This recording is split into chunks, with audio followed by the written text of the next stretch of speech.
ಶಿಕ್ಷಕರು ಪ್ರತಿ ಮನೆಗೂ ಭೇಟಿ ನೀಡಿ ಮನೆ ಮನೆಯಿಂದ ಮಾಹಿತಿಯನ್ನು ಸಂಗ್ರಹಿಸುತ್ತಾರೆ.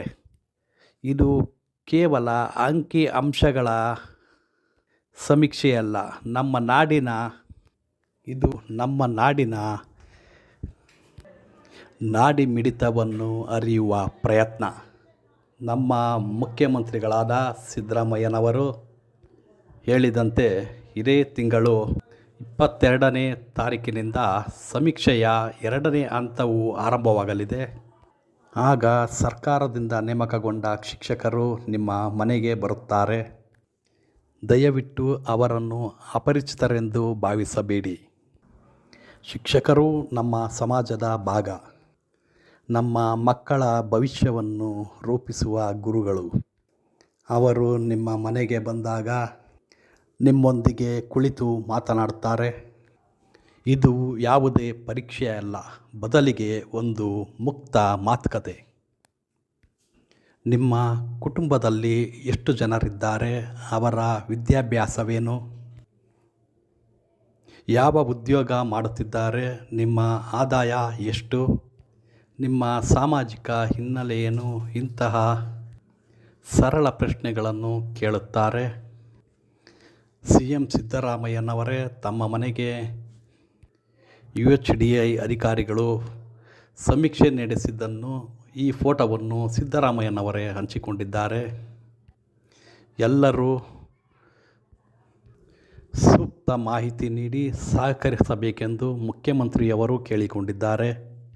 ರಾಜ್ಯದ ಮುಖ್ಯಮಂತ್ರಿಗಳೇ ಇದಕ್ಕೆ ಇಷ್ಟು ಮಹತ್ವವನ್ನು ನೀಡಿದ್ದಾರೆ ಎಂದರೆ ನಾವು ಇದರ ಗಂಭೀರತೆಯನ್ನು ಅರ್ಥ ಮಾಡಿಕೊಳ್ಳಬೇಕಾಗುತ್ತದೆ. ನೀವು ನೀಡುವ ಪ್ರತಿಯೊಂದು ಮಾಹಿತಿಯೂ ಅತ್ಯಂತ ಗೌಪ್ಯವಾಗಿರುತ್ತದೆ ಮತ್ತು ಕೇವಲ ಸರ್ಕಾರದ ನೀತಿ ನಿರೂಪಣೆಗೆ ಮಾತ್ರ ಇದು ಸಹಕಾರಿಯಾಗುತ್ತದೆ. ಈಗ ಅತಿ ಮುಖ್ಯವಾದ ಪ್ರಶ್ನೆಗೆ ಬರೋಣ. ಈ ಎಲ್ಲ ಕಸರತ್ತಿನಿಂದ ನಮಗೆ ಏನು ಲಾಭ? ಇದರ ಮಹತ್ವವೇನು? ಸ್ನೇಹಿತರೆ, ಒಂದು ಉದಾಹರಣೆ ತೆಗೆದುಕೊಳ್ಳೋಣ. ನಿಮಗೆ ಆರೋಗ್ಯ ಸರಿ ಇಲ್ಲವೆಂದರೆ ನೀವು ವೈದ್ಯರ ಹತ್ತಿರ ಹೋಗುತ್ತೀರಿ. ವೈದ್ಯರು ಮೊದಲು ನಿಮ್ಮನ್ನು ಪರೀಕ್ಷೆ ಮಾಡಿ ರೋಗ ಏನೆಂದು ಪತ್ತೆ ಹಚ್ಚುತ್ತಾರೆ. ಸರಿಯಾದ ರೋಗ ಪತ್ತೆಯಾದರೆ ಮಾತ್ರ ಸರಿಯಾದ ಔಷಧಿ ನೀಡಲು ಸಹಕಾರಿಯಾಗುತ್ತದೆ. ಈ ಸಮೀಕ್ಷೆಯೂ ಹಾಗೆಯೇ. ನಮ್ಮ ಸಮಾಜವೆಂಬ ದೇಹಕ್ಕೆ ಯಾವ ಭಾಗದಲ್ಲಿ ಯಾವ ತೊಂದರೆ ಇದೆ, ಯಾವ ಸಮುದಾಯಕ್ಕೆ ಯಾವ ರೀತಿಯ ನೆರವು ಬೇಕು ಎಂದು ಪತ್ತೆ ಹಚ್ಚುವ ಒಂದು ಡಯಾಗ್ನೋಸಿಸ್. ಈ ಸಮೀಕ್ಷೆಯಿಂದ ಸಿಗುವ ದತ್ತಾಂಶದ ಆಧಾರದ ಮೇಲೆ ಸರ್ಕಾರ ಸರಿಯಾದ ಯೋಜನೆಗಳನ್ನು ರೂಪಿಸುತ್ತದೆ. ನಿಮ್ಮ ಊರಿನಲ್ಲಿ ಶಾಲೆ ಇದ್ದರೂ ಮಕ್ಕಳು ಓದನ್ನು ಅರ್ಧಕ್ಕೆ ನಿಲ್ಲಿಸುತ್ತಿದ್ದಾರೆಯೇ? ಕಾರಣವೇನು ಎಂದು ಈ ಸಮೀಕ್ಷೆ ತಿಳಿಸುತ್ತದೆ. ಆಗ ಅಲ್ಲಿ ವಿಶೇಷ ತರಬೇತಿ ಅಥವಾ ಹಾಸ್ಟೆಲ್ ಸೌಲಭ್ಯವನ್ನು ನಿರ್ಮಿಸಬಹುದು. ಒಂದು ನಿರ್ದಿಷ್ಟ ಸಮುದಾಯದ ಯುವಕರಿಗೆ ಉದ್ಯೋಗ ಸಿಗುತ್ತಿಲ್ಲವೇ? ಅವರಿಗೆ ಕೌಶಲ್ಯ ತರಬೇತಿಯನ್ನು ನೀಡುವ ಯೋಜನೆಗಳನ್ನು ರೂಪಿಸಬಹುದು. ಯಾವ ಪ್ರದೇಶದಲ್ಲಿ ಬಡತನ ಹೆಚ್ಚಿದೆ, ಯಾವ ಪ್ರದೇಶದಲ್ಲಿ ಮೂಲಸೌಕರ್ಯಗಳ ಕೊರತೆ ಇದೆ ಎಂದು ನಿಖರವಾಗಿ ತಿಳಿದು ಅಲ್ಲಿಗೆ ನೇರವಾಗಿ ಅಭಿವೃದ್ಧಿ ಯೋಜನೆಗಳನ್ನು ತಲುಪಿಸಬಹುದು. ಇದು ಕೇವಲ ಮೀಸಲಾತಿಗಾಗಿ ನಡೆಯುವ ಸಮೀಕ್ಷೆ ಅಲ್ಲ.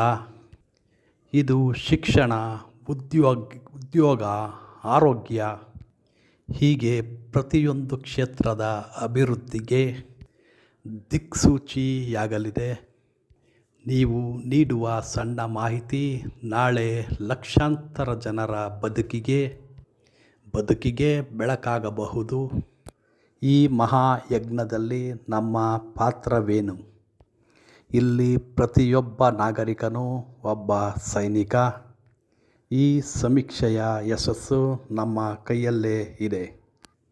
ಕೆಲವರು ಯೋಚಿಸಬಹುದು, ನನ್ನೊಬ್ಬನ ಮಾಹಿತಿಯಿಂದ ಏನಾಗುತ್ತದೆ? ಸ್ನೇಹಿತರೆ, ಹನಿ ಹನಿ ಗೂಡಿದರೆ ಹಳ್ಳ.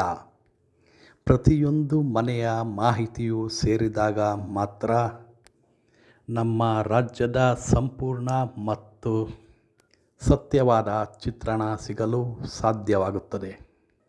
ನಾವು ಮಾಡಬೇಕಾದದ್ದು ಇಷ್ಟೇ: ಸಿಬ್ಬಂದಿಗಳು ಬಂದಾಗ ಅವರಿಗೆ ಗೌರವವನ್ನು ನೀಡಿ ಅವರ ಕೇಳುವ ಪ್ರಶ್ನೆಗಳಿಗೆ ಸತ್ಯವಾದ ಉತ್ತರವನ್ನು ನೀಡಿ. 2. UHID ಸ್ಟಿಕ್ಕರ್ ಅಂಟಿಸಲು ಅನುಮತಿ ನೀಡಿ. 3. ಯಾವುದೇ ಕಾರಣಕ್ಕೂ ಆ ಸ್ಟಿಕ್ಕರನ್ನು ತೆಗೆಯಬೇಡಿ ಅಥವಾ ಹರಿಯಬೇಡಿ. ಅದು ನಿಮ್ಮ ಮನೆಯ ಅಭಿವೃದ್ಧಿಯ ನಕ್ಷೆಯಲ್ಲಿ ಗುರುತಿಸುವ ಒಂದು ಸಂಕೇತ. ಅದನ್ನು ತೆಗೆದರೆ ನಿಮ್ಮ ಮನೆಯೇ ಸರ್ಕಾರದ ನಕ್ಷೆಯಿಂದ ಕಳೆದು ಹೋಗಬಹುದು. ಇದು ನನಗಾಗಿ ಅಲ್ಲ, ನಮಗಾಗಿ ನಡೆಯುತ್ತಿರುವ ಒಂದು ಕೆಲಸ. ನಮ್ಮ ಮುಂದಿನ ಪೀಳಿಗೆಗೆ ಒಂದು ಉತ್ತಮ ಸಮಾಜವನ್ನು ಬಳುವಳಿಯಾಗಿ ನೀಡಲು ಸರ್ಕಾರ ತಂದಿರುವ ಯೋಜನೆ. ಅದಕ್ಕಾಗಿ ಇಂದು ನಾವು ಸ್ವಲ್ಪ ಸಮಯ ಮತ್ತು ಸಹಕಾರ ನೀಡಲೇಬೇಕು. ಹಾಗಾಗಿ ಸ್ನೇಹಿತರೆ, ಮುಂದಿನ ಬಾರಿ ನಿಮ್ಮ ಮನೆಯ ಬಾಗಿಲಿಗೆ UHID ಸ್ಟಿಕ್ಕರ್ ಕಂಡಾಗ ಅದನ್ನು ಹೆಮ್ಮೆಯಿಂದ ನೋಡಿ. ಅದು ನಮ್ಮ ರಾಜ್ಯದ ಪ್ರಗತಿಯಲ್ಲಿ ನಿಮ್ಮ ಮನೆಯೂ ಭಾಗಿಯಾಗಿದೆ ಎಂಬ ಚಿಹ್ನೆ. ಸಮೀಕ್ಷೆಗೆ ಬರುವ ನಮ್ಮ ಶಿಕ್ಷಕರಿಗೆ ಸಹಕಾರ ನೀಡಿ ಸರ್ಕಾರದ ಈ ಐತಿಹಾಸಿಕ ಕಾರ್ಯವನ್ನು ಯಶಸ್ವಿಗೊಳಿಸೋಣ.